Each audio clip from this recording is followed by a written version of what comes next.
আব্দুল কাদের জিলানী রহমতুল্লাহ আলাইহি জান্নাতুল বাকি জিয়ারত করতেছেন। জান্নাতুল বাকি যারা হজ করছে সবাই জিয়ারত করছে। জান্নাতুল বাকির মধ্যে 10,000 সাহাবীর কবর আছে। সুবহানাল্লাহ না কেন? আমাদের বাংলাদেশে একটা সাহাবীও নাই রে, খালি সব লেদা শাহ ঘোড়া শাহ। আমি সিলেট এলাকায় যাই, দেখি এক মাজারের নাম হলো ঘোড়া শাহ, এক মাজারের নাম হলো লেদা শাহ। আমি কইলাম কে ভাই ঘোড়া শাহ কি? বলে পীরের ঘোড়া এই জায়গা মরছে, আমরা কবর দিছি, এই জন্য নাম হলো ঘোড়া শাহ। লেদা শাহ কি? ওই ঘোড়া উঠি লাগিছে, সে লাড্ডা আমরা খবর দিছি, এখন সব মাজার হয়ে গেছে, ঘোড়া শাহ লেদা শাহ। আর এই মাজারগুলো দেখবেন পাকা রাস্তার ধারত বেশি, রেল লাইনের ধারত নাই। কারণ রেল লাইন তো তেরি সেটি গাড়ি খাওয়ার পারে না, ওর মাজারও চলবি না, তোর কোন কথা ঠিক কিনা? আর এই সারা ড্রাইভাররা মাজার দেখলি, এই জন্যই বেশি অ্যাক্সিডেন্ট হয়। 10,000 সাহাবী জান্নাতুল বাকির মধ্যে ঘুমায় আছে, একটাও মাজার নাই, একটাও মাজার নাই। সেই জান্নাতুল বাকি জিয়ারত করতেছেন আব্দুল কাদের জিলানী রহমতুল্লাহ আলাইহি। পিছন দিক তাক মুরিদ বলে, হুজুর আপনি চোখ বন্ধ করলে গোটা পৃথিবীর খবর বলতে পারেন, আপনি একটু দেখেন তো জান্নাতুল বাকির কোন জায়গায় মা ফাতেমার কবর। আপনি চোখ বন্ধ করলে গোটা পৃথিবীর খবর বলতে পারেন। এটা কিন্তু মুরিদেরা পীরের ব্যাপারে অতিরঞ্জিত, জোরে কোন কথা ঠিক কিনা? চোখ বন্ধ করলে গোটা পৃথিবীর খবর বলতে পারেন। হুজুর আপনি একটু দেখেন তো জান্নাতুল বাকির কোন জায়গায় মা ফাতেমার কবর। সঙ্গে সঙ্গে আব্দুল কাদের জিলানী বললেন, রে মুরিদেরা, চোখ বন্ধ করলে গোটা পৃথিবীর খবর জানা তো দূরের কথা, আমার নিজের খবরও আমি জানি না। তবে একটা কথা তোমাদের আমি বলতেছি, জান্নাতুল বাকির মধ্যেই মা ফাতেমার কবর আছে। শোনেন, জান্নাতুল বাকির মধ্যেই মা ফাতেমার কবর আছে, তবে কবরটা কোন জায়গায় এটা দুনিয়ার কেউ কোনোদিন খুঁজে পাবে না। সমস্ত মুরিদ বলে, হুজুর জান্নাতুল বাকির মধ্যেই মা ফাতেমার কবর আছে, এই কবরটা কেন খুঁজে পাওয়া যাবে না? আব্দুল কাদের জিলানী বললেন, আমার মা ফাতেমা ছিল জহুরা। সমস্ত মুরিদ বলে, হুজুর জহুরা মানে কি? আমার মায়েরা যারা পর্দার অন্তরালে বসে আছেন তাদের পর্দার ওয়াজ শোনানোর জন্য এই জহুরা মানে কি আমাদের জানা লাগবে। জহুরা মানে কি? আব্দুল কাদের জিলানী বললেন, তাহলে শোনো, এশার নামাজের পরে হজরত আলী বাড়িতে গেছে, এশার নামাজ পড়ে কুটি গেছে, এশার নামাজ পড়ে আপনারা কুটি যান, বাড়ির যাবেন। রাসূল বলেছেন এশার নামাজের পরে গাল গল্প না করে তোমরা ঘুমাইয়া যাবা, কারণ তোমাদের সামনে ফজরের জামাত আর তাহাজ্জুদের মহব্বত। তাহাজ্জুদ এটা সকলের জন্য না, যাদের কলিজায় আল্লাহর মহব্বত বেশি তারাই কেবল তাহাজ্জুদ, জোরে কার কথা ঠিক কিনা? কিন্তু ফজরের জামাত এটা সবাইকেই, ফজরের নামাজ না, ফজরের জামাত। আমরা বক্তারা খালি ফজরের নামাজ পড়ি, কিন্তু জামাত ধরা খুবই কঠিন। একটা বক্তা আল্লাহ ছাড়বি না। রাসূল বলেছেন যে ফজরের জামাত বেশি মিস করে, ওর মধ্যে মুনাফিকি বেশি কাম করে। 5 ওয়াক্ত নামাজের মধ্যে 2 ওয়াক্ত নামাজের গুরুত্ব সবচাইতে বেশি, ধরে কোন কথা ঠিক কিনা? হ্যাঁ, এই 2 ওয়াক্ত নামাজের জামাত না পড়লে আপনি মুনাফিক হবেন। তার মধ্যে একটা হলো ফজর, একটার নাম কি? আর একটার নাম এশা। ধরে কোন একটা ফজর আর একটার নাম কি? এই 2 ওয়াক্ত আমাদের বেশি মিস হয়ে যায়। এশার নামাজের পরে হযরত আলী ঘরের ভিতরে ঢুইকাই দেখে আলহামদুলিল্লাহ ঘর সুন্দর করে সাজায় রাখছে, হাসান হোসেনকে সুন্দর করে সাজায় দিচ্ছে, মা ফাতেমা সুন্দরী নিজে সাইদা গইদা বসে আছে। সুবহানাল্লাহ। আচ্ছা আপনারা বলেন তো, একটা পুরুষ মানুষ ঘরের মধ্যে যায় যদি সব কিছু সুন্দর দেখতে পায় তাহলে তার মন কি হয়? আর আমরা ঘরের মধ্যে যাই দেখি এটি হলদি ভরে থছে, এটি কালি ভরে থছে, গাও ঘামিয়া বেসাইদা হচ্ছে, তখন মন কয় রাস্তার যেগুলো দেখনো রে এলাই তো সুন্দর রে। আমাকে রে বাড়ির গুলা হচ্ছে বেসাইদা, এরা যখন কোনো জায়গায় বেড়াবার যাবে তখন দেখবেন একটু সাহিদ হয়ে যাবে। ধরে কোন কথা ঠিক কিনা? স্বামী বলতে যে দেখো এখন তুমি গলাত মালা দিলে, হাতত মালা দিলে, কি সুন্দর কাপড় পরলে, কোথায় যাবা? তুমি জানো না অমুক জায়গায় বেড়াবার যাবো। স্বামী ছোট বাচ্চার মতন কান্দে। বউ বলে কান্দো কেন? বলে কান্দার কারণ হলো তুমি কি আমার জন্যে? বউ কয় কার জন্যে? তা আমার জন্য যদি হও তাহলে পরের জন্য সাজো, আর আমার জন্য পাগলি হইয়া বাড়ির সামনে ঘোরো। হযরত আলী মুচকে মুচকে হাসতেছে। হাসান হোসেনকে সুন্দর করে সাজায় দিছে। ফাতেমা সুন্দরী সাইদা গুইজা বসে আছে। এমনকি ঘরের বিছনা পাটিও সুন্দর করে সাজাইছে। হযরত আলী যখন আল্লাহর শুকরিয়া আদায় করতেছেন, এমন সময় ফাতেমা দুইটা সন্তানকে বুকের মধ্যে নিয়ে বলে, বাবা তোমরা দুই ভাই একটু অন্য ঘরে যাও, তোমার বাবার সঙ্গে আমার গোপন কিছু গল্প আছে। যেই মাত্র ফাতেমা দুইটা সন্তানকে বুকের মধ্যে নিয়ে কানে কানে বলতেছে, বাবা তোমরা দুই ভাই একটু অন্য ঘরে যাও, তোমার বাবার সঙ্গে আমার গোপন কিছু গল্প আছে। দুইটা সন্তান মুচকি মুচকি হাসতেছে। মুচকি মুচকি হাসার কারণ হলো আমাদের দুই ভাইকে অন্য ঘরে পাঠায় দিয়া বাপ আর মা দুইজন মিলে কিছু একটা করবি। আল্লাহ রাসূল বলেছেন 2 বছর পর্যন্ত তোমার সন্তানেরা বুঝবার পারবি না। 2 বছর পর্যন্ত সন্তান ঘর থাকলেও আপনি বউ চুমা খান, বুকের সাথে চাপা ধরেন, ওই খালি দেখবি কিন্তু বুঝবার পারবি না। কিন্তু যেই 2 বছর পার হবে ওর সামনে ভুল করেও আপনার বউ চুমা খাবেন না। ওই বাইরে যায় বলতে পারে, আব্বা তাই মাক চাপা ধরছিল রে। দেখেন ইসলাম কত সুন্দর, দেখছেন? নিজের হালাল বউকেও 2.5 বছর 3 বছর বাচ্চার সামনে আদর করা যাবে না, এরই নাম হলো ইসলাম রে। আর আইজো কলেজের যেটা চলতেছে ওর নাম কি? বিয়ে শাদী কিছু হয়নি, তারপরে 2 জন কুত্তের মতন জোড়ারা বসে হয়ে আছে। 14ই ফেব্রুয়ারি ভ্যালেন্টাইন ডে, এটা ইসলাম নয় রে। মুসলমানের দেশে এটা চরম বেহায়াপনা। ধরে কোন কথা ঠিক কিনা? হাসান হোসেন 2 ভাই অন্য ঘরে যখন চলে গেছে, সঙ্গে সঙ্গে মা ফাতেমা ঘরের দরজা বন্ধ করে দেয়।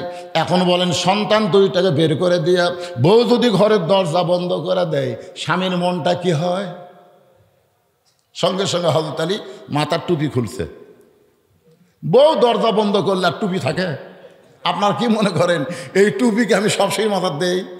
এখন মাথার দিয়ে ওয়াজ করতেছি, বাড়ির যাওয়ার পরে এই টুপি মাথার দিয়ে যদি বউকে বলি 5টা মিনিট খালি আমার ওয়াজ শোনো, 5 মিনিট, প্রতি মিনিটে 100 করে টাকা দেব। বউ নিজে এসে টুপি খুলে বলবে ভাক্কা বাদ দাও তো। জনগণ তোমাকে চিনে না তাই তোমার ওয়াজ শোনে, কিন্তু আমি মালদাক চিনি। তুমি কি তোমার ওয়াজ আমার শোনা লাগবে? আমি আজহারির ভক্ত। ওরে বাবা, আমার বউ আজহারের ভক্ত। চাপাত খালি জুতা মারা দরকার। ধরে কর কথা ঠিক কিনা? দুনিয়ার সব মেয়ে আমার ভক্ত, আর আমার বউ আজহারির ভক্ত। ওই দেখতে টকটকা মাল তো। হাসেন না ভাই, এটাই বাস্তব, এটাই বাস্তব। কি বুঝলেন? হযরত আলী মাথার টুপি খুলছেন। মাথার টুপি খুলে 2 হাত বাড়ায় ফাতেমাকে ডাকতেছেন, ফাতেমা আজকে 6টা মাস হয়ে গেল নবী দুনিয়া থেকে যাওয়ার পরে তোমাকে কোনোদিন এমন করে সাজতে দেখি নাই। ও ফাতেমা, নবী দুনিয়া থেকে বিদায় নেওয়ার পর তোমার চোখের মধ্যে শুধু পানি দেখেছি। আজকে ঘরটা সুন্দর করে সাজাইছো, হাসান হোসেনকে সুন্দর করে সাজাই দিছো, তুমি নিজেও সুন্দরী সাইজা গুইজা 2টা সন্তানকে যখন আরেক ঘরে পাঠায় দিছো, তখন আমি বুঝবার পারছি 6টা মাস পরে তুমি আমার সঙ্গে প্রেম করবে। ফাতেমা এক দৌড়ে স্বামীর বুকের মধ্যে মাথা লুকায় কাঁদতেছে। আলী বলে, ফাতেমা বুকের মধ্যে মাথা লুকায় কান্দো কেন? ফাতেমা বলে, স্বামী গো, আর কোনোদিন ঘর সাজাবার পারবো না, আর কোনোদিন হাসান হোসেনকে সাজাই দিবার পারবো না, আর কোনোদিন সাইদা সুইদা আপনার সামনে দাঁড়াবার পারবো না, কারণ আজকে গভীর রাত্রে ফাতেমার মৃত্যু হবে। যেই কইছে মৃত্যু হবে। গাছের গোড়া কাটলে গাছটা যেমন ঠাস করে পড়ে যায়, হযরত আলী তেমনি পড়ে গেলেন ঘরের মাঝায়। মা ফাতেমা মুস্কি মুস্কি হাসতেছে, স্বামীর পড়া দেখা মুস্কি মুস্কি হাসতেছে। সুবহানাল্লাহ। মুস্কি মুস্কি হেসে ওই স্বামীর মাথাখানা উরাতের উপরে নিয়ে কপালে একটা চুমু দিয়ে বলে, স্বামী গো, আপনি হলেন পৃথিবীর সবচাইতে জ্ঞানী, আপনি হলেন পৃথিবীর সবচাইতে শক্তিশালী। আপনারা বলেন তো, এই পৃথিবীতে সবচাইতে বড় আলেমের নাম কি? পৃথিবীতে সবচাইতে বড় আলেম বোঝেন না? আনা মাদিনাতুল ইলমে ওয়া আলী ও বাবুহা। রাসূল বলেছে, আমি হচ্ছে এলেমের শহর, আলী হচ্ছে তার দরওয়াজা। একদিন এক দস্তরখানায় নবী সাহাবীদের নিয়ে খাচ্ছে, নবীর কাছে আলী বসেছে। আল্লাহ নবী আলীর জ্ঞান যাচাই করার জন্য খুরমা খেজুর খাচ্ছে আর বিসি খপ করে আলীর সামনে রাখতেছে। কিছুক্ষণ পরে রাসূল বলতেছে, দেখো আলীর পেটে কত ক্ষুধা, একলাই কতগুলো খাচ্ছে, দেখো বিসির ঠিক। হযরত আলী দাঁড়িয়ে বললেন, ভাই নবী যা বলেছেন সত্য বলেছেন, আসলে আমার পেটে ক্ষুধা বেশি, এজন্য বেশি খাইছি, আমার সামনে বিসি। তো তোমরা বলো তো ক্ষুধা কার বেশি, যে বিসি বার করা খায় না বিসি সহ খায়? তখন বলতেছে ক্ষুধা তারই বেশি যে বিসি বার করার টাইম পায় না। যে দেখো নবীর সামনে একটাও বিসি নাই, নবী হামার চাইতে বেশি খাচ্ছে বিসি সহ। সঙ্গে সঙ্গে নবী বললেন, আয় আয় আমার বুকের মধ্যে আয়। আলীকে বুকের মধ্যে নিয়ে বললেন, আনা মাদিনাতুল ইলম ওয়া আলী বাবুহা। আমি হচ্ছে এলেমের শহর, তুই হচ্ছিস সেই শহরের দরওয়াজা। এখান থেকে প্রমাণ হলো সবচাইতে জ্ঞানী হযরত আলী। নবী যখন মদিনার রাষ্ট্রপতি ছিলেন তখন আলীকে বানায় দিলেন শিক্ষামন্ত্রী। জোরে খান সুবহানাল্লাহ। আর হযরত আলী শিক্ষামন্ত্রী হওয়ার পরে ওই শিক্ষাকেই গুরুত্ব দিলেন। খায়রুকুম মান তাআল্লামাল কুরআনা ওয়া আল্লামাহ। আল্লাহ রাসূল বলেছেন, ওই ব্যক্তি হলো সবচাইতে দামি এবং সম্মানী, যে আল্লাহর কোরআন শিখে এবং অপরকে কোরআনের শিক্ষা দেয়। আমাদের বাংলাদেশে শিক্ষামন্ত্রীকে আমি অনুরোধ করব, এই জুয়ান তাকড়াগুলো যদি ভালো করবার চান তাহলে পবিত্র হওয়ার শিক্ষা দেন। পবিত্র হওয়ার শিক্ষা বোঝেন? কারণ এই কোরআন ধরবার গেলে যদি ক্লাস 5-এ 6-এ 7-এ 8-এ 9-এ বাধ্যতামূলক কোরআন শিক্ষা থাকে, ওরা কি নাফাক হবে? কেন হবে না? কারণ এটা ধরবার গেলে শর্ত কি? লা ইয়ামাসসুহু ইল্লাল মুতাহহারুন। ততক্ষণ পর্যন্ত স্পর্শ করতে পারবে না যতক্ষণ তুমি পবিত্র না হবা। 90% মুসলমানের দেশে কোরআন শিক্ষাকে বাধ্যতামূলক করার দরকার আছে না নাই? জোরে কোন আছে না নাই? আর এখনকার শিক্ষামন্ত্রী তো আগেই বলছে, আমি ইসকনের সদস্য। মাথায় গেছে, অত ব্যাখ্যা করলাম না, পরে ব্যাখ্যা করবেন ইসকন কাক কয়। একটু মনোযোগ দিয়ে শুনবেন। মা ফাতেমার স্বামীর কপালে চুম্বন দিয়ে বলে, স্বামী গো, এমন করে আপনি পড়ে গেলেন কেন? আপনি হলেন জ্ঞানের রাজা, আপনি হলেন বীরের বীর। আপনারা বলেন তো, হযরত আলীর দেহে শক্তি কম না বেশি? কত বেশি? আমার আল্লাহ তাআলা আলীকে ডিগ্রি দিছে আসাদুল্লাহিল গালিব। ওগো স্বামী, এমন করে আপনি কাঁদবেন না। আমি মরে যাওয়ার পর আমার 3টা চাওয়া কি আপনি পুরা করবেন না? আলী কান্দে বলে, ফাতেমা, গরিব ছিলাম বলে দুনিয়ার জীবনে কিছুই চাইলা না, আর মরে যাওয়ার পরে তুমি কি চাইবা ফাতেমা? ফাতেমা বলে, 1 নম্বর চাওয়া হলো আমার কোনো জানাজার ব্যবস্থা করবেন না। আমি মরে যাওয়ার পর আমার কোনো জানাজার ব্যবস্থা করবেন না। আমার 2 নম্বর চাওয়া হলো রাতের অন্ধকারে আমাকে দাফন করা লাগবে। রাতের অন্ধকারে মরে যাব, আর দিনের বেলায় কবর দিবেন তা হবে না, রাতের অন্ধকারেই আমাকে কবর দেওয়া লাগবে। আমার 3 নম্বর চাওয়া হলো আমার লাশটা খাটনিতে তুলবেন না। আমি ফাতেমার দেহের ওজন কত এটা দুনিয়ার কোনো পুরুষ মানুষ কান্দে নিয়ে জানতে পারুক, এইটাও আমি কামনা করি না। আমার বাবা যদি দুনিয়াতে থাকতো, মরা মেয়ের লাশের খাটনি বাবা কান্দে নিবার পারতো। আমার হাসান হোসেন যদি বড় হইতো, মায়ের লাশের খাটনি কান্দে নিবার পারতো। আমার হাসান হোসেন এত ছোট, আর 6 মাস আগে আমার বাবা দুনিয়া থেকে বিদায় নিয়েছে।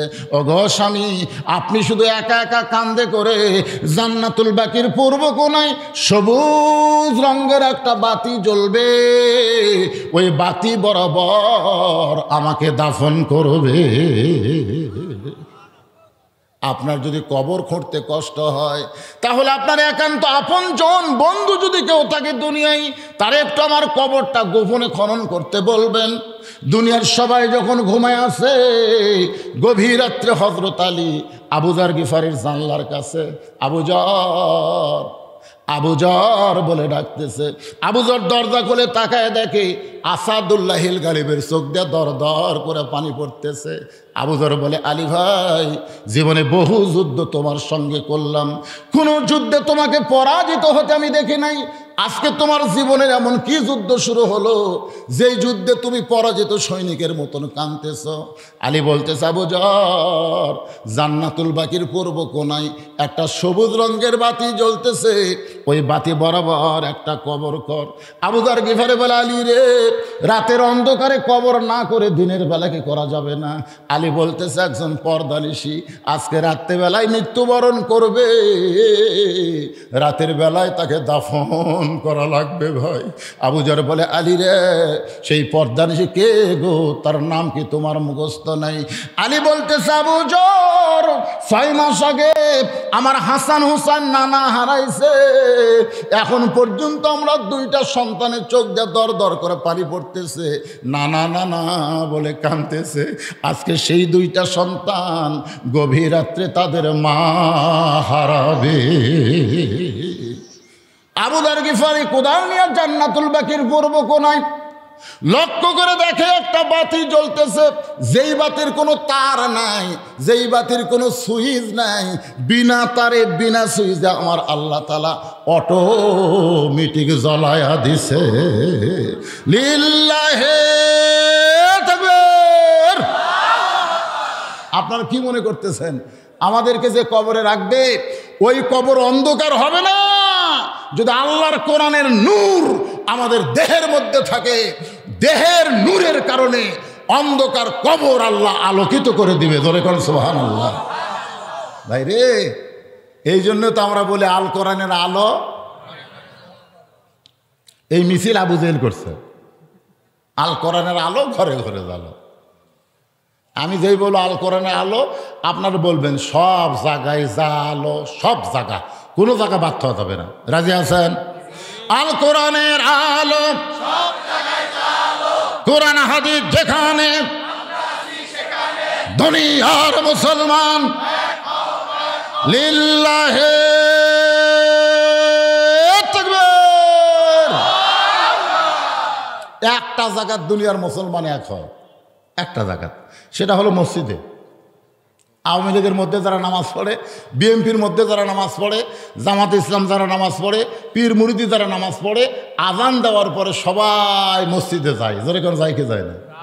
আজ পর্যন্ত কোনোদিন আপনারা দেখছেন যে আওয়ামী লীগ সামনে কাতার দেখছেন, বিএনপি দ্বিতীয় কাতার, কোনো মতে বিরোধী দল জাতীয় পার্টি তৃতীয় কাতার, আর যুদ্ধ অপরাধীর দল হলো চতুর্থ কাতার, এরকম দেখছেন?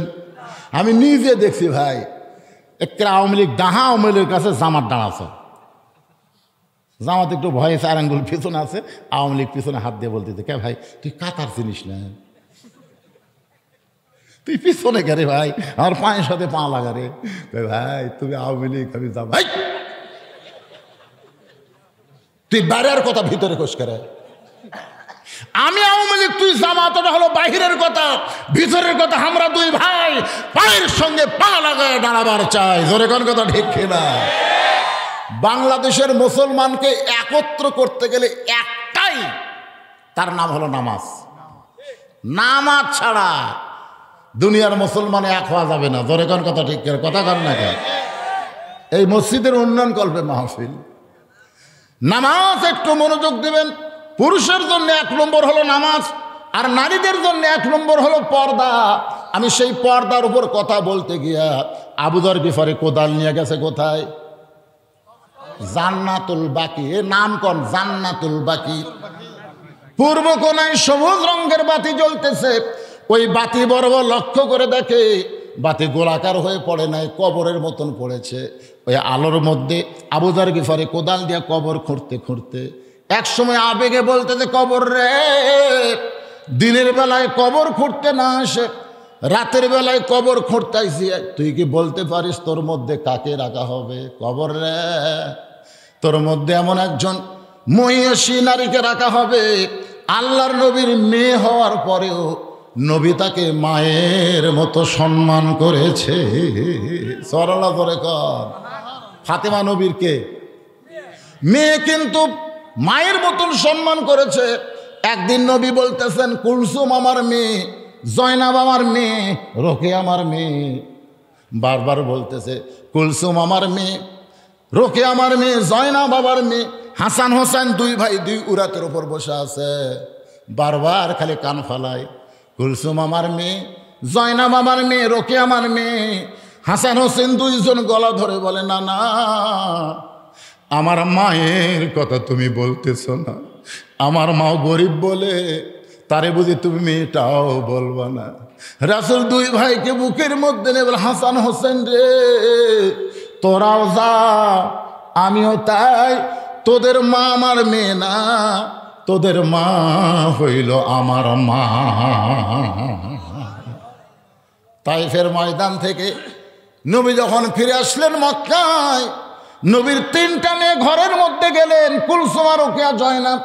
তিনটা মেয়েই বলতেছে, বাবা তাইফবাসী এত পাথর মারছে, গোটা দেহ আপনার রক্তাক্ত হয়ে গেল, এই কষ্ট আপনি কেমনে সহ্য করবেন বাবা? আমরা নিষেধ করেছিলাম তাইফে যায়েন না, দেখেন তাইফবাসী এত পাথর মারল, এই কষ্ট আপনি কেমনে সহ্য করবেন? তিনটা মেয়ে মেয়ের মতন কথা বলে যখন ঘর থেকে বাইরে যায়, এমন সময় ফাতেমা ঘরের মধ্যে ঢুকে বলে, বাবা এই কষ্ট আমি কেমনে সহ্য করব বাবা? তোমার গায়ে রক্ত দেখে, তোমার চামড়া কাটা দেখে আমার কলিজা দিয়া দর দর করে রক্ত ঝরতেছে। তিনটা মেয়ে বলেছে, এই কষ্ট কেমনে সহ্য করবে বাবা? আর ফাতেমা বলতেছে, এই কষ্ট আমি কেমনে সহ্য করব?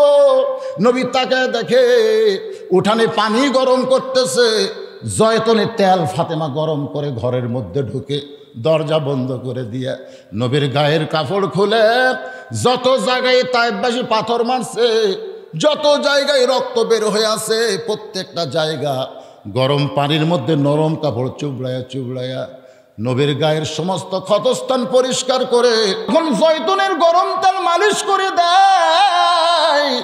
নবী বলেন, কখন যেন ফাতেমার উরাতকে বালিশ বানায় ঘুমায় গেছি, ওই ঘুমের ঘরে দেখতে পাই আমার মা আমিনা এসে আমার শিওরের পাশে দাঁড়ায় আছে। এতদিন পরে মাকে দেখার পরে আমি স্বপ্নকে বাস্তব মনে করে বললাম, মা আইসেন যখন আর আপনাকে যাবার দেব না।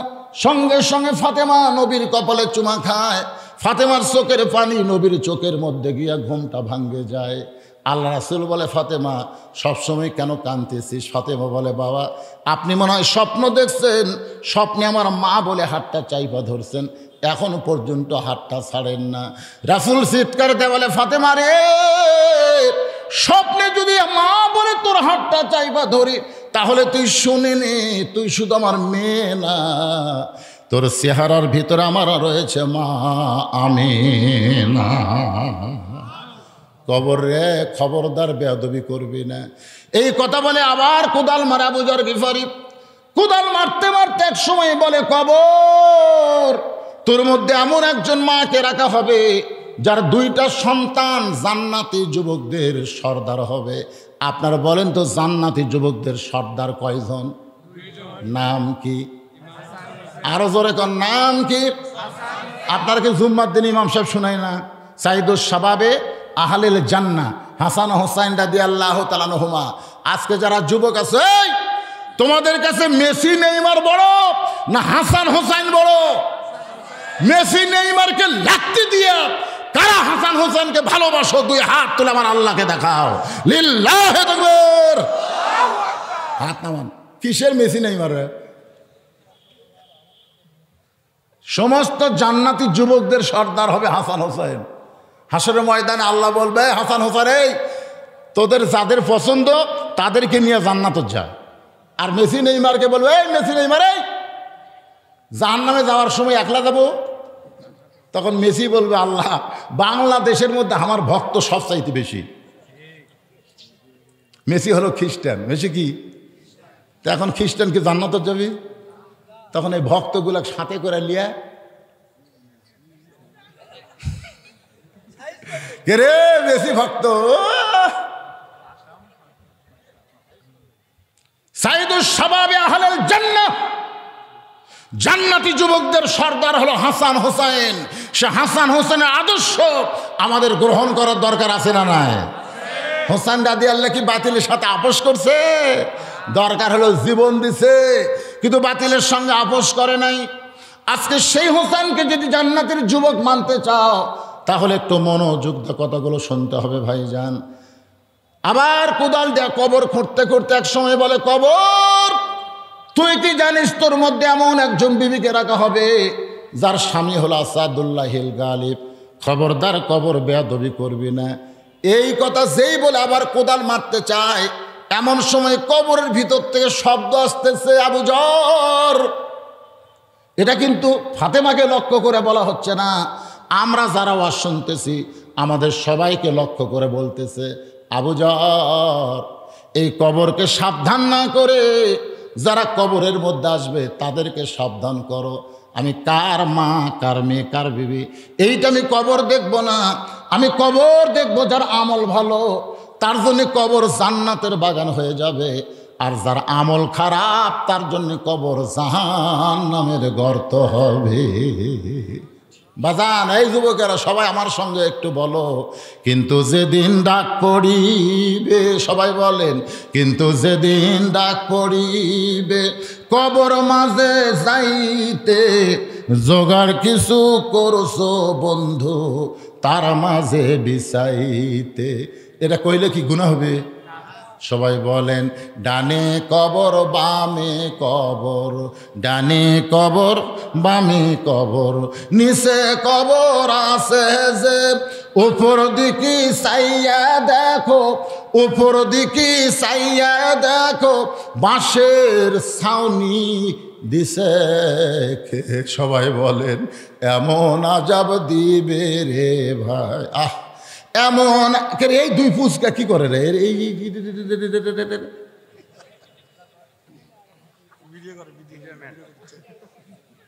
আপনারা কি বিরক্ত হচ্ছেন? তাহলে এই গজলটা গাইলে মনটা নরম হবে ভাই রে। বিল্ডিংয়ে থাকেন, 5 তলা বিল্ডিংয়ে থাকে, 1.5 লাখ টাকার খাট, 12,000 টাকার কম্বল, ওরে তার মানে দিয়ে কয় আমার ঘর আমার বাড়ি আমার নামাই করে, আমার ঘর আমার বাসা আমার নামাই খে। দুই কান্তের দুই ফেরেশতা বলতেছে, আল্লাহ যে নিয়ত করে ঘুমালো ওর বাড়ি ওর ঘর বলে নামানোর কেউ নাই। আপনি বলেন তো, আজরাইল যখন জান কবজ করবি তখন কি আপনি 5 তলা থুবি? নামাইলে কুটি রাখবি? তাহলে সেই গজলটা কইলে কি হবে? এমন আজাব দিবে রে ভাই, এমন আজাব দিবে রে ভাই, কবরের ওই মাটিতে গলা ফেটে রক্ত ঝরবে চিৎকারের ওই চোটেতে। সবাই বলেন, কিন্তু যেদিন ডাক পড়িবে কবর মাঝে যাইতে, জোগাড় কিছু করছো বন্ধু তার মাঝে বিছাইতে। কবরের ভিতর থেকে এমন শব্দ শোনার পর আবু যর গিফারি মারছে দৌড়, আর কোদাল মারতে পারে নাই, গোটা দেহ থরথর করে কাঁপতেছে।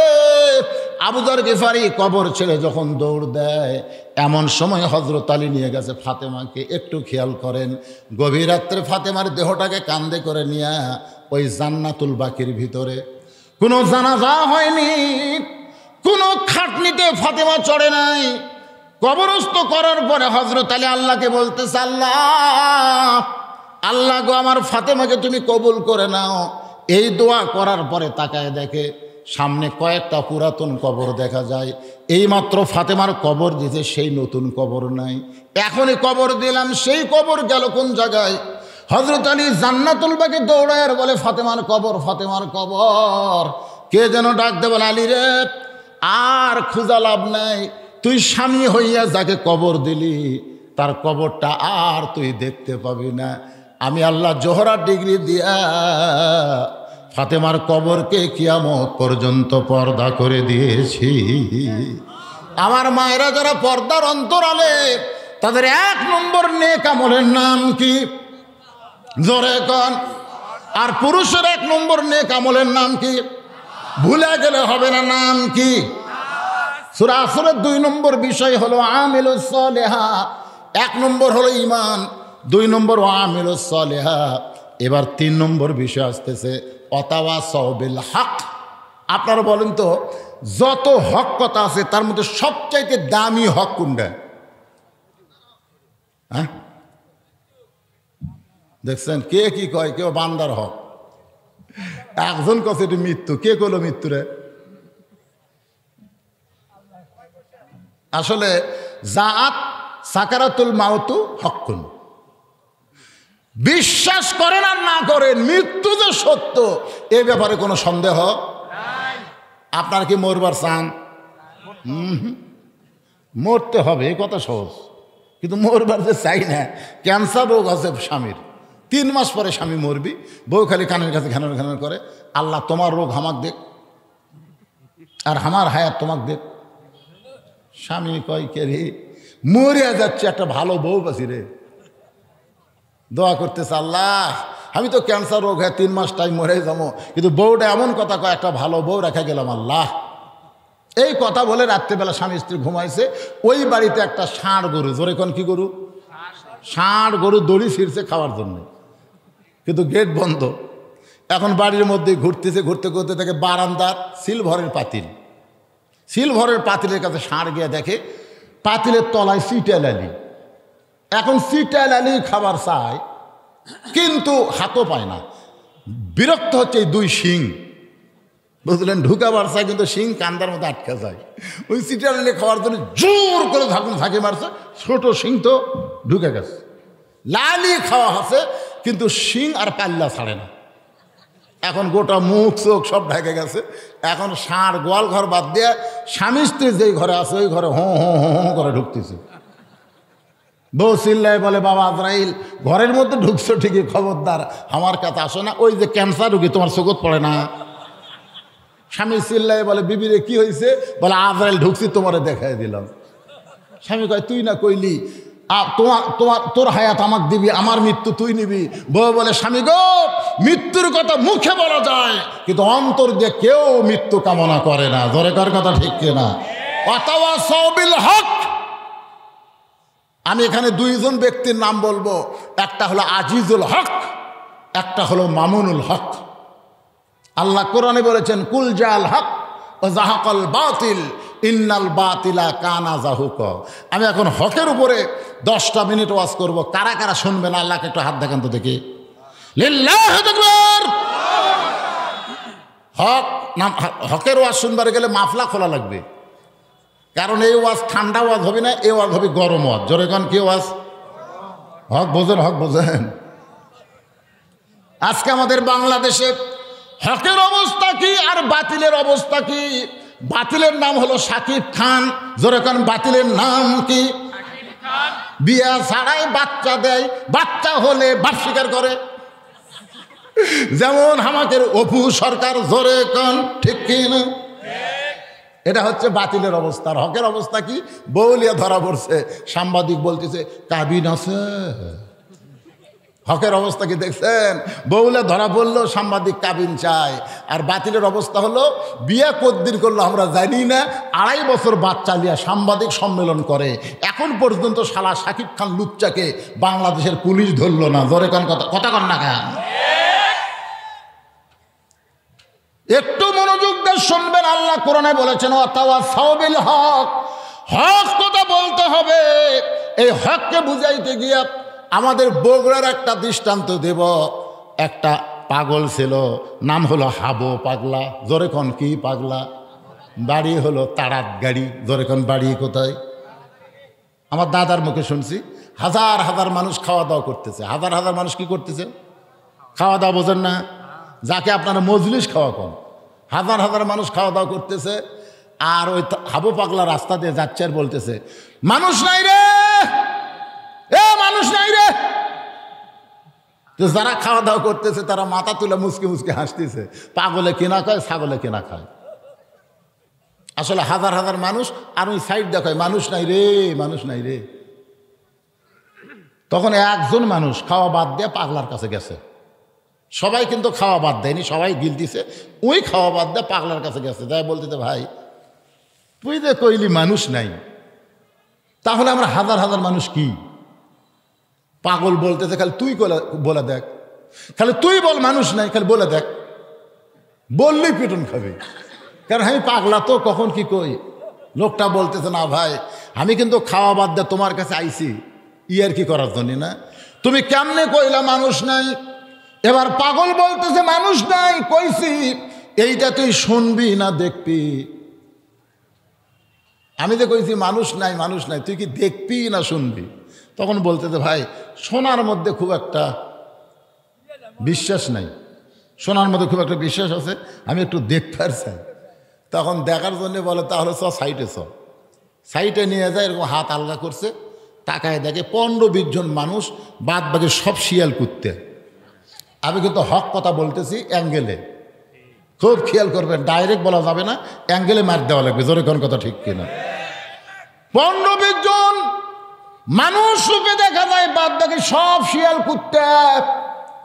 লোকটা চিল্লায় বলে ভাই কি দেখলাম রে, কি দেখলাম রে? পাগলা কয় চুপ চুপ, যা দেখছিস বলিস না, কলিকালের জামানা, হক বলতে মানা, আসল কথা বললে তুই পিটন খাবি রে। সবাই বলেন কলিকালের জামানা, হক বলতে মানা, আসল কথা বললে তোমায় জেলে দিবে রে। আসল কথা বললে জেলে যাওয়া লাগবে। আজকে হক কথা বলতেই হবে। আল্লাহ কোরআনে বলেছেন তোমার সামনে হক কোরআন থাকবে, আর কোরআনের হক কথা বলবা না। দুনিয়ার জেল থেকে তুমি বাঁচতে পারবা, কিন্তু জাহান্নামের আগুন থেকে তুমি বাঁচবা না। জোরে কোনো কথা ঠিক কিনা? এখন হক জিনিসটা কি? হক জিনিসটা কি? কুল জাল হক ও জাহাকাল বাতিল ইন্নাল বাতিলা কানা জাহুকা। আল্লাহর বান্দারা মনে কষ্ট নিয়েন না, যেই কোরআন আপনারা শুনতেছেন সত্যি করে বলেন তো এই কোরআন কি শুধু শোনার জন্যে আল্লাহ দিছে না গ্রহণ করার জন্যে? আরে হক কথাগুলো শুনতে একটু হোহা করা লাগবে বাজান। আবু জেহেল কি সারা রাত কোরআন শুনেছে, সারা রাত বসেনি। আপনার তো বসে আছেন, ওর বসারও সময় হয়নি। সকালবেলা যায় মিটিংয়ের মধ্যে বলতেছে এত সুন্দর কোরআনের বাণী, রাতটা কোন দিক দিয়ে গেল আমি বুঝবারই পারিনি। সুবহানাল্লাহ খান। আবু জেহেল বলতেছে এত সুন্দর কোরআনের বাণী, রাতটা কোন দিক দিয়ে গেল বুঝবারই পারিনি। আবু সুফিয়ান বলে নেতা, যেই কোরআন শুনতে আপনার রাত কোন দিক দিয়ে গেল বুঝবার পারলেন না, সেই কোরআন ধরলে অসুবিধা কি? শুনলে যদি এত মজা, তাহলে ধরলে অসুবিধা কি? ধরলে একটা হলো শুনলে, একটা হলো ধরলে। সবচাইতে বড় হক হলো আল্লাহর কোরআনকে ধারণ করা। খালি সুবহানাল্লাহ দেখবে না। কারা কারা আল্লাহর কোরআন ধরতে চান? 2 হাত তুলে আল্লাহরে দেখান। এই কোরআন ধরা লাগবে, পড়লে হবে না, ধরা লাগবে। লিল্লাহু আকবার। হাত নামান। আবু জেহেল বলতেছে আবু সুফিয়ান কোরআন ধরলে কি হবে? এটা হক কথা। কোরআন ধরলে কি হবে? এটা কি কথা? তো হক কথা জোরে বলা যাবে না, তোর কান আমার মুখের কাছে নিয়ে আয়। দেখেন সেই সময় কিন্তু হক কথা জোরে বলা যায়নি।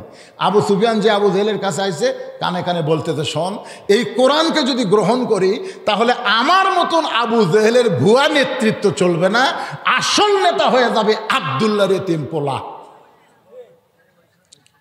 আজকে ভুয়া নেতাগিরি যদি দূর করতে চাই, আল্লাহর কোরআনের সমাজের দরকার আছে না নাই? আজকে যদি কোরআনের সমাজ চালু হয়ে যায়, তাহলে মসজিদে নামাজের মুসল্লি ডাকা লাগবে না। কারণ 1 নম্বর দায়িত্ব হলো নামাজ কায়েম করা। জোরে কোন কথা ঠিক কিনা? ভাইজান, এই যে মসজিদের উন্নয়ন কল্পে মাহফিল, ইনারা হয়তো ভাবতেছে হুজুর 2-1 জন করে লোক তো উঠা যায়, আমার হুজুর কি মসজিদের জন্য আদায় করবে না? যেই লোকগুলা উঠে যাচ্ছে ওদের টাকা দিয়ে মসজিদ করলে মসজিদের টাইস ফেটে যাবে। ওদের টাকা দরকার নাই, কারণ বেশি লোকের দাম দিয়ে মসজিদ লাগে না, মসজিদ অল্প মানুষের টাকা দিয়ে হয়। জোরে কোন কথা ঠিক কিনা? বেশি লোকের টাকা দিয়ে মসজিদের কার্পেট হয়, মসজিদের চট হয়। কিন্তু অল্প লোকের টাকা দিয়া মসজিদ বিল্ডিং হয়ে যায়। আমি দেখছি মসজিদের জন্যে বেশি লোকের দান দেয় 2 ব্যাগ টাকা, গুণা হচ্ছে 20,000, 2 ব্যাগ। আর আল্লাহর বান্দা এমন আছে গোপনে 5 লাখ মেরে দিছে। ধরে কোন কথা কন না কেন?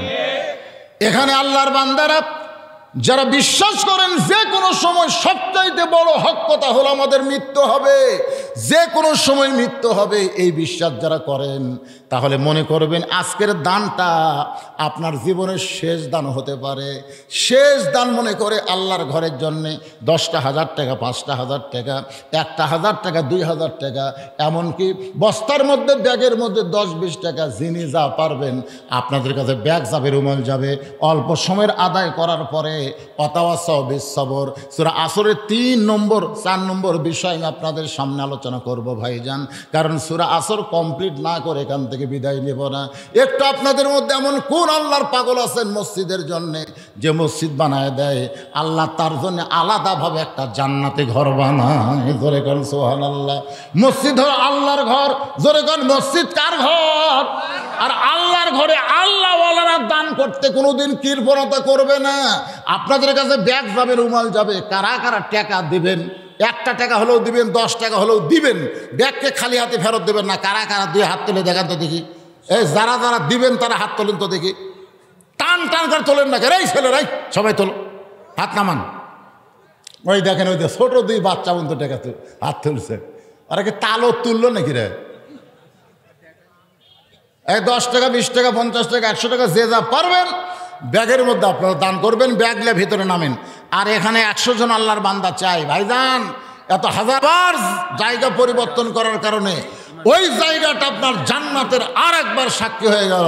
এজন্য সবাই পিছনে যারা বসে আছেন সামনে চলে আসেন, আল্লাহর রাস্তে সামনে আসেন, জিকির করেন লা ইলাহা ইল্লাল্লাহ, লা ইলাহা ইল্লাল্লাহ, লা ইলাহা ইল্লাল্লাহ, লা ইলাহা ইল্লাল্লাহ, লা ইলাহা ইল্লাল্লাহ, লা ইলাহা ইল্লাল্লাহ,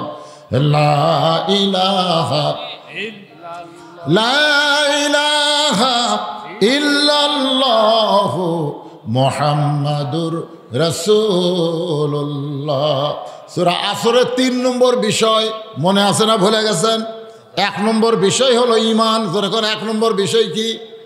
2 নম্বর বিষয় হলো নেক আমল, 3 নম্বর বিষয় হলো তাওয়াসসাউ বিল হক, আর 4 নম্বর বিষয় হলো তাওয়াসসাউ বিস সবর। 2টা বিষয় আলোচনা করেছে পুরুষের জন্য। 1 নম্বর নেক আমল হলো নামাজ, আর নারীদের জন্য 1 নম্বর নাম হলো পর্দা। পুরুষের নামাজ, নারীদের পর্দা, আলোচনা শেষ। তাওয়াসসাউ বিল হকের উপর কথা বলতেই দানের কথা বলেছি। দানটাও কিন্তু একটা হক, জোরে কোন ঠিক কিনা? কিন্তু সেই দান না করে আপনারা মনে করলেন বাড়ির যাওয়ার কোনো গ্যারান্টি মুসলমানের নাই। যে কোনো সময় মৃত্যুর দরজায় আমাদের যাইতে হবে। এদিন মাঝখান থেকে এক ভাই বলেছে, হুজুর মৃত্যুটাও হক। আল্লাহ কোরআনেও বলেছেন সাআত সাকারাতুল মাউত হাক্কুন, প্রত্যেকটা প্রাণীর জন্যে মৃত্যুর চাইতে সত্য কোনো জিনিস নাই। কে বলবেন? আমার এক ভাইস্তা ব্রেন টিউমার হচ্ছিল, অপারেশন করতে, তাই 1000 টাকা দিতে আপনার টাকা দোয়াতে। আচ্ছা, 1000 টাকা দিয়ে জাহিদুল ইসলাম ব্রেন টিউমার হয়েছিল, অপারেশন করেছে। আমরা সকলে মিলে দোয়া করে আল্লাহ পাক তাকে পুরাপুরি সুস্থতা দান করেন। জোরে কোন আমিন। সবাই বলে আল্লাহুম্মা আমিন। কি বলবো প্রসবের কথা? পুষ্পরানী ছেলে অসুস্থ। পুষ্পরানী ছেলে অসুস্থ। উনি কি হিন্দু? না না না, মুসলমানি। পুষ্পরানী ওটা বেশি। আচ্ছা আচ্ছা, পুষ্প রানী গুলো তো একেবারে পুষ্প। আমার মা অসুস্থতার জন্য, সন্তান অসুস্থ নাকি, ওনার সন্তান অসুস্থ, সুস্থতার জন্য 1000 টাকা দান করেছে। আল্লাহ সন্তানকে পুরোপুরি সুস্থতা দান করেন। জোরে কোন আমিন। মায়ের দোয়ার চাইতে বড় কোনো দোয়া নাই। মা যদি খালি দোয়া করে যে আল্লাহ আমার সন্তানকে তুমি সুস্থ করে দাও, তাহলেই আল্লাহ করবে। কিন্তু এখানে দান করার কারণে আর একটা লাভ হলো কি? as-সাদাকাতু তারুদ্দুল বালাহ। দান সদকা করলে আল্লাহ বালা মুসিবত দূর করে দেয়। পুষ্পর যে ছেলেটা অসুস্থ, আমরা দোয়া করি আজকের এই দান করার কারণে অসুস্থ বালা থেকে আল্লাহ তাকে হেফাজত করুক, জোরে কোন আমিন। আপনারাও এরকম বিপদ আপদ মুসিবতে দান করতে পারেন, কিন্তু মা যে দোয়ার জন্য 1 নম্বর, এ ব্যাপারে আপনাদের সন্দেহ আছে? মায়ের পায়ের তলে সন্তানের জান্নাত। আমি কিন্তু সবরের উপর ওয়াজ করতেছি, একটু মনোযোগ দিয়ে শুনবেন। যে মায়ের কোনোদিন বাচ্চা হয় নাই, যে মায়ের কোনোদিন বাচ্চা হয় নাই, এইবার প্রথম বাচ্চা হবে, আপনারা বলেন তো ওই মা কি প্রসব বেদনা সম্পর্কে জানে? জোরেগান জানে? আজকে ফিলিস্তিনের মুসলমানকে ইসরায়েল ইহুদিরা যেইভাবে হত্যা করতেছে, বর্তমান বাংলাদেশের প্রধানমন্ত্রী ফিলিস্তিনের পক্ষে ইসরায়েলের নিন্দা করেছে, ধরে কোন কথা ঠিক কিনা? আর যে আমেরিকা বাংলাদেশের গণতন্ত্র নিয়ে কথা বলে, আর সেই আমেরিকা ইসরায়েলের পক্ষে মুসলমানকে হত্যা করার জন্য রণতরী পাঠাইছে। এখান থেকে আমরা বিশ্বাস করব আমেরিকা কোনো দিনও মুসলমানের পক্ষে হবার পারে? কথা কন না কেন ভাই, কথা কন না কেন? ভারতও কোনোদিন মুসলমানের পক্ষ হবার, মুসলমানের পক্ষে কে? আল্লাহ। এই জন্য সকলে বলবেন নাসরুম মিনাল্লাহি ওয়া ফাতহুন কারীব ওয়া বাশশিরিল মুমিনিন। আচ্ছা, আপনার যে টাকাগুলো তুললেন সবই বাকি? সবই বাকি, কিছু আছে না, ওগুলো সব দেয়, যারা দিবে তাই না? সবই দেয়, একটা টাকাও মেরে যায় না। চাচা রঞ্জনা 500 টাকা সাদিক দোয়ার প্রার্থী পরীক্ষার জন্য, পরীক্ষার জন্য সাদিক, নামি সাদিক, দোয়া চাই। পরীক্ষা কি পরীক্ষা? এসএসসি। আল্লাহ যেন গোল্ডেন এ প্লাস পাওয়ার তৌফিক দেয়। এখন পরীক্ষার তো লেখা লাগে না, খালি আঁকা থুলি হবে নাকি? মাপ দেয় অনুভব। আমার এক ভাই কলেজের প্রভাষক, পরীক্ষার খাতা পাইছে, 2 জনক ফেল করে দিছে। ফেল হচ্ছে, এখন কি করবি? মানে বহু চেষ্টা করছে, পাস করানো যায়নি, তাকে ডাকছে, ডাক গেলে 2টা ফেল করলো কেন? তাই বলতেছে স্যার অনেক চেষ্টা করলাম, পাস করে দেওয়া গেল না। পাস করে দিবেন, দরকার লিজে লেখা পাস করে দেবেন, অসুবিধা কি? ওই লেখানে থেকে হয়েছে, আপনি লেখা দেবেন। সেই থেকে আমার ভাই আর খাতা দেয় না, মানে 2 জনে ফেল করে দিছে থেকে আর খাতা দেয় না। তাহলে বর্তমানে পরীক্ষা পাস করার জন্য দোয়া লাগে। তা আমরা দোয়া করবো পাশের না, এ যেন গোল্ডেন এ প্লাস পায়, ধরে কোন আমিন। দোয়া যখন চাইছে, ছোট দোয়া করে লাভ আছে? এখন সাদিকের খবর কি? লেখাপড়া করে না, মোবাইল দেখে? ভালো ছাত্র, আচ্ছা ঠিক আছে। মাদ্রাসার ছাত্র সাদিক 5 ওয়াক্ত নামাজ পড়ে। আমরা তার জন্য প্রাণ খুলে দোয়া করবো, আল্লাহ পরীক্ষায় ভালো রেজাল্ট করার তৌফিক দান করুক, জোরে কোন আমিন। এটি এত বড় স্লিপ দিছে কেবারে, 500 টাকা দিয়ে এত বড় সিটি। 600। আচ্ছা, ও এর মধ্যে আর 100 আছে চাচা। নারুলি পুরপাড়া নিবাসী মৃত মোহাম্মদ আরেক প্রামাণিকের 4র্থ মৃত্যুবার্ষিকী। মৃত বাবার জন্য সবার কাছে দোয়া চাই। মসজিদের উন্নয়নের জন্য 1 বস্তা সিমেন্ট স্বরূপ 600 টাকা নগদ দান করলাম। ছেলে আলমগীর হোসেন, এরা হলো প্রকৃত সন্তান, বাবার কথা মনে করে দান করছে আল্লাহর ঘরে 1 বস্তা সিমেন্ট। আল্লাহ বাপ মার কবরকে জান্নাতের টুকরা বানায় দেন, জোরে করে আমিন, জোরে বলে আল্লাহুম্মা আমিন।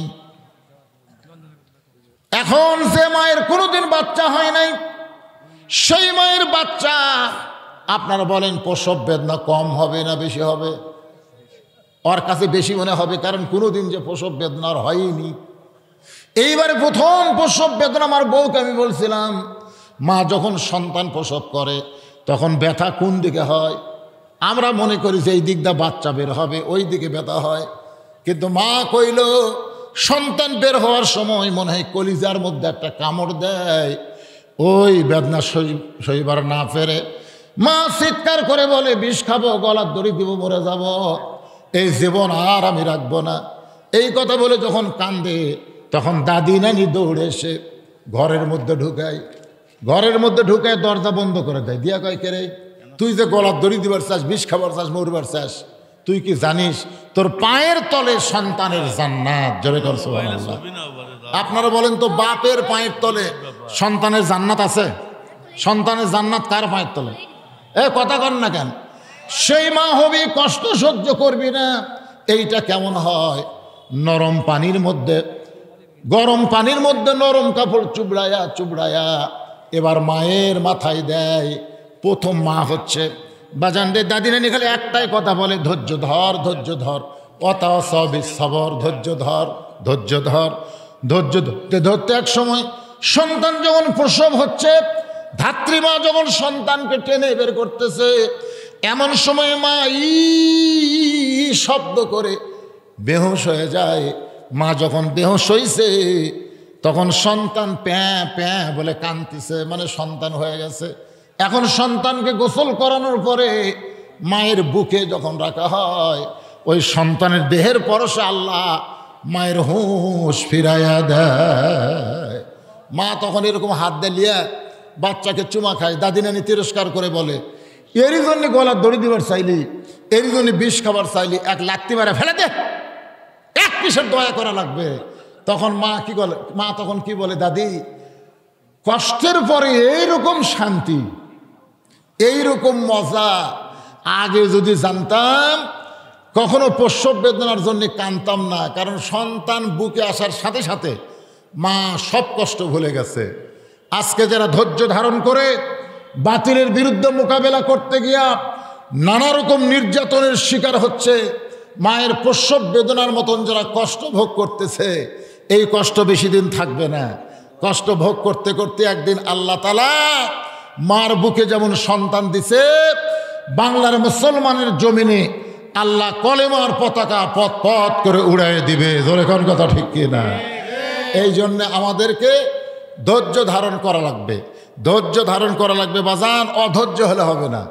আজকে ধৈর্য ধারণ করে ঠান্ডার মধ্যে কোরআনের মাহফিলে বসে থাকলেন, যার কারণে সূরা আসরের 4টা বিষয় আপনাদের সামনে আমি আলোচনা করার সুযোগ পেলাম। যদি ধৈর্য না নিয়ে বসে থাকতেন আমি বলতে পারতাম টাকা চালি কতগুলো লোক চলে যায়, যান কেন? আপনি গেলে, আপনি যদি টাকা না দেন, আপনি টাকা না দিলে মসজিদ হবে না? এজর এখন হবে কি হবে না? শোনেন, একটা মসজিদের গল্প বলি। একটা চাটাই দেওয়া মসজিদ, কি দেওয়া মসজিদ? এই যে আপনার বগুড়া থেকে যে নাটোর রোডে একটা চাটাইয়ের মসজিদ ছিল। তো একজন কোটিপতি গাড়ি নিয়ে যাচ্ছে, ওই সময় নামাজের আজান দিছে। ওই চাটাইয়ের মসজিদে আবার মাইক আছে, বুঝলেন? ওই মাইক দিয়ে আজান দিছে। তো ওই কোটিপতি আবার প্রত্যেক ওয়াক্ত নামাজ জামাতের সাথে আদায় করে। কার সাথে? জামাতের সাথে। তো উনি ওখানে নামছে, নামার পরে দেখে ওযু করার পানি নেই। তখন বলতেছে, কে রে, মসজিদে মুয়াজ্জিন আজান দিল, ওযু করার পানি নাই। সঙ্গে সঙ্গে মুয়াজ্জিন এক দৌড় দিয়ে পাশের গ্রাম থেকে এক জগ পানি এনে ওনাকে দিছে। উনি সেই পানি দিয়ে ওযু করার পরে ওই চাটাই দিয়ে ঘেরা মসজিদে নামাজ পড়ে বলতেছে, ভাইজান আপনাকে এলাকাতে মসজিদ করার মতন, আল্লাহর ঘর সুন্দর করে করার মতন কোনো লোক নাই। তখন মুয়াজ্জিন বলতেছে, বহুদিন হলে এই চাটাই দেওয়াই আছে, চাটাই আমরা পাল্টাই, কিন্তু দেওয়াল করে পারি না। যখন চাটাই ভাঙ্গা যায় আবার নতুন করে চাটাই, যে চাটাই কেনার পয়সাটা পাওয়া যায়, কিন্তু ঘর করার পয়সা আমাকে নাই। তখন বলে, আপনাকে সিংড়া থেকে ইঞ্জিনিয়ারকে ডাক দেন, আপনাকে খোঁজে যদি ইঞ্জিনিয়ার থাকে। ইঞ্জিনিয়ার তখনই ডাকা হলো। উনি বললেন, এখানে বিশাল 3 তলা একটা মসজিদ করবেন, গোড়া থেকে মাথা পর্যন্ত কত কোটি টাকা লাগবে হিসাব দেন, কত কোটি টাকা লাগবে হিসাব দেন। এখন চিন্তা করেন, উনি দেখে গেছে 3 মাস পরে ওখানে 3 তলা মসজিদ হয়ে গেছে। আপনারা কি মনে করছেন আপনাকে ওই গামছার টাকা না হলে মসজিদ হবে না? উঠা যান কে? হ্যাঁ, মনে করলেন খুব মদ্দামি করলেন, টাকা সালামার ভুর ভুর ভুর ভুর করে চলে গেলেন। বসার জায়গা হয় না, ওয়াজ শোনার সময় বসার জায়গা হয় না, আর দান চাইলে যারা টাকা দেয় না, এরা কি? আমি কি বলছি, 1000 টাকা দেওয়া লাগবে, ব্যাগ যাবি 10 টাকা 20 টাকা দিবেন। কারা কারা দিবেন? হাত তোলেন। হাত তোলেনি, কোন হাত তোলেনি? আর যে ব্যাগ যাওয়ার আগে আর উঠে গেল, যান। যেদিন প্যারালাইসিস হবে সেদিন বুঝবেন। ও তাদের টাকা মসজিদ নেবে না। বুড়ার প্যারালাইসিস হতে বেটার বউ খালি কুনাতে ঘুরতেই, মরিস না মরিস না মরিস না, শালা বুড়া মরিস না। মানে বেটা যখন থাকে তখন, আব্বা কি খাবি না আব্বা। বুড়া খাবারও পারে না, পাওয়াও গেছে। বেটা যেই ব্যবসার যায়, চাকরির যায়, তখন খালি কুনাতে ঘুরতেই, মরিস না বুড়া মরিস না। না, আমার মাপ আছে, কোন বন্ধু যাওয়া লাগবে সেটা। তো যারা এতে দান চাইলে উঠে গেলেন, এই সব কয়টা প্যারালাইসিস হবে, সব কয়টার প্যারালাইসিস হবে। সূরা আসরের 4টা বিষয় আমি আপনাদের সামনে বললাম। কয়টা বিষয়? 1 নম্বর ঈমান। জোরে কোন 1 নম্বর কি? ঈমান। ইল্লাল্লাযীনা আমানু। 2 নম্বর হলো আমিলুস সালিহাত, নেক আমল। পুরুষের জন্য নেক আমলের 1 নম্বর হলো নামাজ, আর নারীদের জন্য নেক আমলের 1 নম্বর কি? আরো জোরে। আমার মায়েরা খালি পর্দার মধ্যে থাকবেন মা। আর একটা অনুরোধ করলাম, এই স্টার জলসা জি বাংলা যেন দেখেন না মা। মারে রাসূল বলেছেন, মান তাসাব্বা বিকওমিন ফাহুয়া মিনহুম। যে যাকে ভালোবাসে তার সঙ্গেই তার হাসর নাসর হবে। আপনার স্টার জলসা দেখার কারণে মুসলমানের ঘরে হিন্দুকে পূজার বাদ্য বাজতেছে। জোরে কোন কথা ঠিক কিনা? হিন্দুরা প্রত্যেকটা নাটক করছে, কারণ ওরা ধার্মিক। হিন্দুরা কিন্তু হিন্দু ধর্মের দিক দিয়ে ধার্মিক, এই জন্য নাটক বানানোর সময় পূজা রাখি। আর আমাদের বাংলাদেশের যারা নাটক লেখে শালারা হলো নাস্তিক। এরা কোনো নাটকে তো নামাজ নাই, বরং 2-4টা হুজুর বানাছে। এটিএম শামসুজ্জামান, হুমায়ুন ফরিদি, ওরা হচ্ছে হুজুর। এটিএম শামসুজ্জামান নাম আমি কি মনে করছেন? আমি কি আসমানত থাকা আসছি না বাংলাদেশে আমার জন্ম হচ্ছে? একেবারে মাথার টুপি দিতে, মুকুট ধুইয়া দাঁড়িয়ে থসে। ভিলেনের মাথার টুপি, ভিলেনের মুকুট দাড়ি, আর নায়ক তেলতেলা। এখন হুমায়ুন ফরিদি মাথার টুপি দিয়ে বলো তোর ব্যাটারি ঘষিছে, ব্যাটারি দিয়ে নামাজের দাগ করে এক বেটি ছেলের হাত ধরে বলতেছে, চ আমার ঘরত চ। তখন আপনি না হুজুর? আমি হুজুর, তুই কি? চিল্লাই উঠছে, ওরে বাবারে হুজুর থেকে আমাকে বাঁচাও রে। তখন শাকিব খান মোটরসাইকেল এসে মোটরসাইকেল থামে মারলো লাত্তি। হুমায়ুন ফরিদে তখন পড়ে গেল, টুপি খুলে মাটির গেল। তখন সবাই বলতেছে, দেখ হুজুর কি শয়তান রে। দেখছেন হুজুর কি শয়তান। মানে বাংলাদেশের সিনেমা যারা লেখে, নাটক যারা লেখে, এরা হলো নাস্তিক। এরা ভিলেনের চরিত্রের মাথার টুপি দেয়, ভিলেনের চরিত্রের মুকুট দাড়ি রাখে। জোরে কোন কথা ঠিক কিনা? আসলে নাস্তিক যে এই যে রাজাকার বানাছে কার কো? হুজুরে করুক। আপনারা বলেন তো, হুজুরা রাজাকার? এই হুজুরা রাজাকার। আসলে সিনেমার মধ্যে হুজুর সাজাছে। একটা হলো হুজুর হওয়া, একটা হলো হুজুর সাজা। তাই মা বোনদের জন্য বলবো, মা ওই হিন্দুদের নাটক আপনারা দেখবেন না, আর পর্দার মধ্যে থাকবেন, 5 ওয়াক্ত নামাজ পড়বেন, স্বামীর কথা মতো চলবেন, নিজের আত্মীয়কে দরদ করবেন, স্বামীর আত্মীয় দেখবার পারবেন না। এই চরিত্র যেন ভিতরে কোনোদিন আনেন না। এখন অনেক মা আছে, তারা দেখবেন বাপের বাড়ির কুত্তে আসলেও খাবার দেয়। বাপের বাড়ির কি কথা কয় না, বাপের বাড়ির কি কুত্তে আসলেও খাবার দেয়। এটা আমার বাপের বাড়ির কুত্তে রে, একের বিরিয়ানি দেয়, এবারে দস্তরখানাও দেয়। আর শ্বশুরের বাড়ির চাওয়া শ্বশুর আলেও চিনে না। যদি বলে মা আমি তোমার চাওয়া শ্বশুর হই, আমি তো আপনাকে চিনি না। ও শ্বশুরের চাওয়া শ্বশুর চিনিস না, আর বাপের বাড়ির ফকির তোর চাচা হ। এরকম মেয়ে মানুষ আছে না নাই? কথা কন না কেন, আছে না নাই? হ্যাঁ, আমি মায়েদের বলবো, নিজের বাপ মাকে যেমন ভালোবাসেন, স্বামীর বাপ মাকেও তেমন ভালোবাসবেন। আর স্বামীকে আমি বলবো, স্বামী যারাই স্বামী, আপনার তো সেই রকম। শাশুড়ি বসে আছে বইয়ের কাছে, এখন স্বামী বইয়ের দিকে তাকায় কয় আম্মা, বইয়ের দিকে তাকায় কি বলতেছে, আম্মা আমি বাজারে যাচ্ছি, আপনি ডাব খাবেন না গ্লুকোজ খাবেন? শাশুড়ি বসে আছে, বউ বসে আছে, উনি তখন বইয়ের দিকে তাকায় বলতেছে, আম্মা তোর আম্মা কোনটা রে? আম্মা ডাব খাবেন না গ্লুকোজ খাবেন? বউ বলতেছে আমার মাও দুটাই খায়। তখন বলতেছে আম্মার জন্য আমি ডাবও আনবো গ্লুকোজ আনবো। এই কথা বলে ব্যাগ লেবার হচ্ছে, দেখে দরজাত মা খাড়া হয়ে আছে, দরজাত মা খাড়া হয়ে আছে। মায়ের সামনে দেওয়া যায়, কিন্তু মায়ের মুখের দিকে তাকায় না। মা বলে পাগল, আমার মুখের দিকে একবার তাকালে আল্লাহ তোর আমল নামায় একটা কবুল হজের সওয়াব দিবে। কেরে আমার দিকে তাকাস না কেরে? আমি 2 দিন হলে তোকে দেখার জন্য দরজাত খাড়াই থাকি। গত সপ্তাহে 10 টাকার পান আনছিস, আজকে একটু পান আনিস। ছেলে বলতেছে এই জন্যই তো তাকাই না, খালি খাই খাই। মা 10 টাকার পান চাইলে খাই খাই, আর শাউরের জন্য ডাব আনবে, গ্লুকোজ আনবে। এরকম পাটা আছে না নাই? জোরে কোন আছে না নাই? আমি জোড়হাত করে বলতেছি শাহুড়ক খিলাবেন না, শাশুড়িকে খিলাবেন না, কথা আমি বলতেছি না। শাশুড়ি আর মা এই দুইটা খেয়াল করবেন, একটা হলো ফরজ, একটা হলো নফল। জোরে কোন ঠিক না? ফরজ আদায় করার পরে নফল আদায় করবেন। ফরজেরই খবর নেই, শালা নফললে দৌড়াই। হাসতেছেন কেন? বাপ মা যদি মারা যায়, বাপ মার কবরে যাবেন, প্রতি জুম্মার দিন সকালবেলা ফজর নামাজ পড়ে বাপ মার কবরের কাছে গিয়ে দোয়া করবেন, রব্বির হামহুমা কামা রব্বায়ানি সগীরা। সূরা ফাতিহা পড়বেন, সূরা ইখলাস 3 বার পড়বেন, বাপ মার জন্য দোয়া করবেন। যেই নারুলে 1 শতক জায়গা এত দাম, সেখানে 10 শতক জায়গা থেকে বাবা আজকে অন্ধকার কবরে আছে। আপনি বাসা বেড়া ভাড়া দিয়ে খাচ্ছেন, সে বাপের জন্য দোয়া করা লাগবে না? হ্যাঁ, দোয়া করা লাগবে কি লাগবে না? এই জন্য আল্লাহ কোরআনে বললেন, ওয়াকাযা রাব্বুকা আল্লা তা'বুদু ইল্লা ইয়্যাহু ওয়া বিল ওয়ালিদাইনি ইহসানান। যাদের বাপ মা কবরে গেছে, রুহের মাগফিরাতে আমরা সকলেই ইস্তেগফার পড়ি। সকলে পড়েন আস্তাগফিরুল্লাহ, পড়েন আস্তাগফিরুল্লাহ রব্বি মিন কুল্লি জামবিন ওয়া তুবু ইলাইহি লা হাওলা ওয়ালা কুওয়াতা ইল্লা বিল্লাহিল আলিয়্যিল আযীম। আল্লাহুম্মা সাল্লি আলা। আমার বাবা এই গত শুক্রবার দিবাগত রাত্রে মারা গেছে। আরে গত শুক্রবারে মারা গেছে উনি, বিজ্ঞাপনে নাম আছে।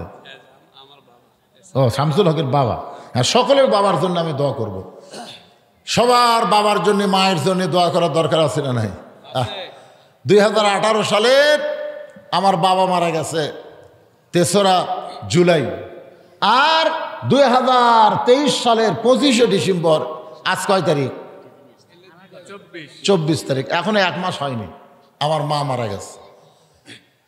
দুনিয়াতে যার মা আর বাপ থাকে না, তখন সে বুঝবার পারে তার আর কেউ নাই, কেউ নাই। আপনার বাপ মা মরে গেলে বুঝবেন আপনার আর কেউ নাই। যারা আছে খালি স্বার্থের দিকে তাকা আছে। ধরে কোন কথা ঠিক কিনা?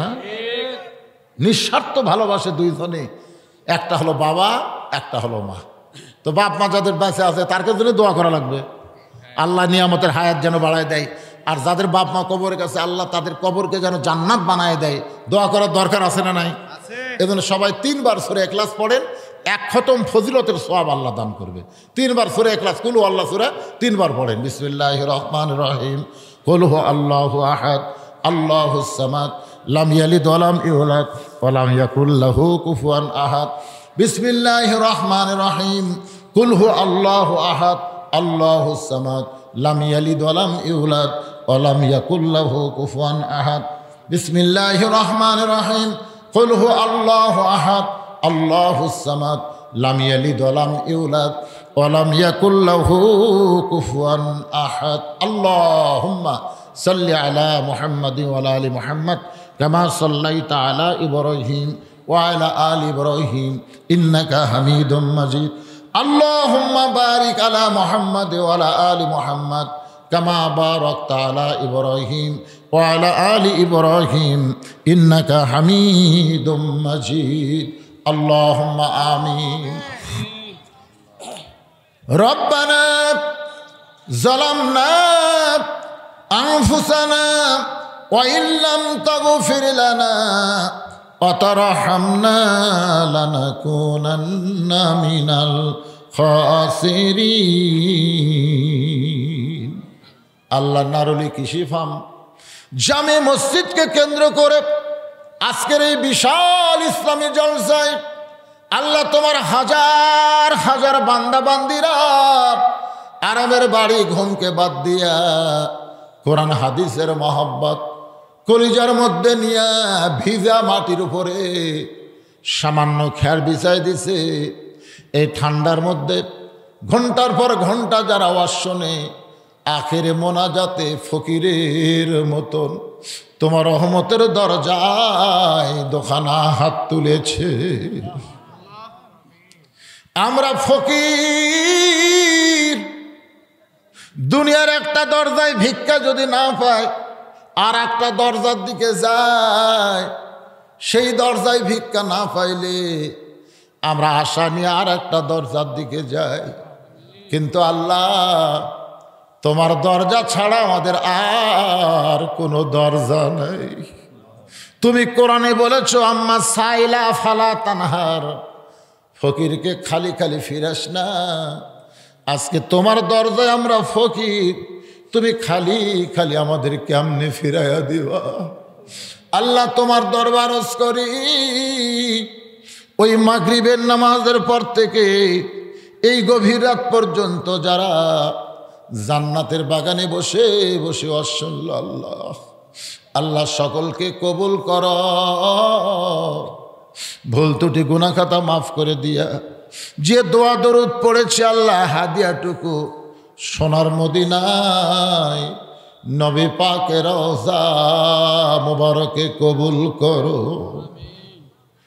মদিনা কত সুন্দর নাম মদিনা, মদিনার মানুষটা কত সুন্দর।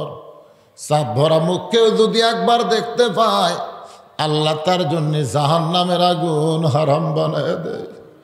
কত স্বপ্ন দেখেছি জীবনে, এমন একটা স্বপ্ন আমাদের দেখার তৌফিক দিও আল্লাহ, যে স্বপ্নে নবীজির সোনামুখ আমাদের নসিব হয়ে যায়। আল্লাহ আমরা যারা হাত তুলেছি, আমাদের জনম দুঃখী মা, ছোট্ট একটা শব্দ হলো মা, এই দরদের মা যাদের কবরে গেছে আল্লাহ মেহেরবানি করে মায়ের কবরকে জান্নাতের টুকরা বানায় দাও। কি বলবো প্রসবের কথা, মা বিনে সেই ব্যথা কেউ তো বুঝিবে না। মাজন ঠেকিয়া সন্তানের দায়, অকালে মা মারা যায়, কেন সে মায়ের জন্যে দোয়া করবানা। এমন দরদি ভবে কেউ হবে না আমার মা গো। এই দরদের মা যাদের কবরে গেছে আল্লাহ মেহেরবানি করে মায়ের কবরকে জান্নাতের টুকরা বানায় দাও। বাবার বাড়িঘর সবই আছে, এতিম করে থুইয়া বাবা এতিম হয়ে অন্ধকার কবরে চলে গেছে। আল্লাহ মেহেরবানি করে বাবার কবরকে জান্নাতের টুকরা বানায় দাও। আমার এক ভাই বলতেছে হুজুর কয়েকদিন আগে আবার বাবা চলে গেছে। আল্লাহ সকলের বাবার কবরকে জান্নাতের টুকরা বানিয়ে দাও। আমাদের বাপ মা যাদের জীবিত আছে, যেই বাড়িতে খাওয়া দাওয়া করলাম, বাড়িওয়ালা মামাকে বলল হুজুর দেখেন আমার মা এখনো জীবিত আছে। আল্লাহ বাপ মা যাদের দুনিয়াতে এখনো আছে আল্লাহ জান্নাত কামানোর জন্য বাপ মার হায়াতকে বাড়াইয়া দাও আল্লাহ। আল্লাহ নবী বলেছেন বাপ মা পাওয়ার পরেও যারা জান্নাত কামাই করতে পারলো না তাদের মতন হতভাগ্য সন্তান আর কেউ নাই। আল্লাহ আমাদের দাদা দাদি নানা নানি আত্মীয় স্বজন শ্বশুর শাশুড়ি যাদের কবরে গেছে কবরবাসীদের মাফ করে দাও আল্লাহ। আল্লাহ তোমার ঘর মসজিদকে কিয়ামত পর্যন্ত কবুল করো। এই মসজিদে নগদে বাকিতে যারা দান করে দিল সকলের দানগুলোকে জান্নাতের বিনিময়ে কবুল করে নাও। পর্দার অন্তরালের মা বোনেরা আবিদা সানিয়া পর্দাজি কবুল করে মা ফাতেমার চরিত্র দান করো। আমি সহ আমরা যারা অসুস্থ হয়ে আছি আল্লাহ আমাদের সকলকে সুস্থতার নিয়ামত দান করে দাও। এতক্ষণ আমরা সবার জন্য দোয়া করলাম বাবা, এখন নিজের জন্যে একটা মিনিট দোয়া করেন। নিজের জন্য একটা মিনিট খালি চোখ বন্ধ করে দেখেন। মসজিদের খাটনি মসজিদে থাকবে না, আমার বাড়ির আঙ্গিনায় চলে আসবে। আমরা মরে যাব, বড়ই পাতার গরম পানি দিয়ে আমাদের গোসল করাইয়া দিবে, রঙিন কাপড় খসায়া সাদা কাপড়ের কাপড় দিয়ে আমাদের চকলেটের মতন মোড়াইয়া ফেলবে। মরে যাব আল্লাহ। এই তিনতলা দোতলা সাততলা বাড়ি থেকে আমাদেরকে টেনে টেনে অন্ধকার কবরে নিয়ে যাবে। মিশে মায়াই বন্দি থাইকা করলাম কত খেলা, জীবনের হায়াতের দিকে তাকায় দেখো তোমার ডুইবা গেল বেলা। যেদিন আমাদের মৃত্যু হবে দিনটা যেন জুমার দিন হয়, মাসটা যেন রমজান মাস হয়, ইমানের সাথে ইজ্জতের সাথে দুনিয়া থেকে যেন বিদায় নিতে পারে। আল্লাহ তুমি কবুল করো। একটা মিনিট মসজিদের কার্যকরী সদস্যের মধ্যে যারা আছে, মসজিদের সভাপতি, মসজিদের সহসভাপতি, মসজিদের সেক্রেটারি, মসজিদের ক্যাশিয়ার, মসজিদের সদস্য, মসজিদের মুসল্লি, মসজিদের খতিব, ইমাম, মুয়াজ্জিন, আল্লাহ সকলকেই তুমি জান্নাতি কবুল করো। আল্লাহ আজকের মাহফিল কমিটির সভাপতি, মাহফিল কমিটির সহসভাপতি, সেক্রেটারি, ক্যাশিয়ার, আল্লাহ সকলকেই তুমি জান্নাতের জন্য কবুল করো। পরিশেষে একটা দোয়াই তোমার দরবারে করি, আল্লাহ যতদিন আমরা বাঁচব 5 ওয়াক্ত নামাজ আমরা আদায় করতে পারি সে তৌফিক আল্লাহ তুমি দান করে দাও। ফিলিস্তিন মুসলমানকে হেফাজত করো আল্লাহ। অত্র এলাকার প্রতি তুমি রহমত নাজিল করো আল্লাহ। নারুলি এলাকার প্রতি রহমত বরকত খুলে দাও আল্লাহ। যারা ব্যবসা বাণিজ্যের মধ্যে আছে ব্যবসা বাণিজ্যের মধ্যে বরকত দিয়ে দিও।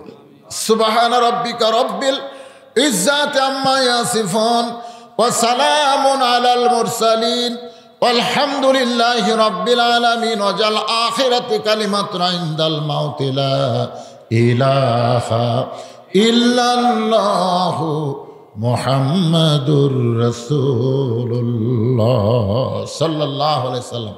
আসসালামু আলাইকুম ওয়া রাহমাতুল্লাহি ওয়া বারাকাতুহু।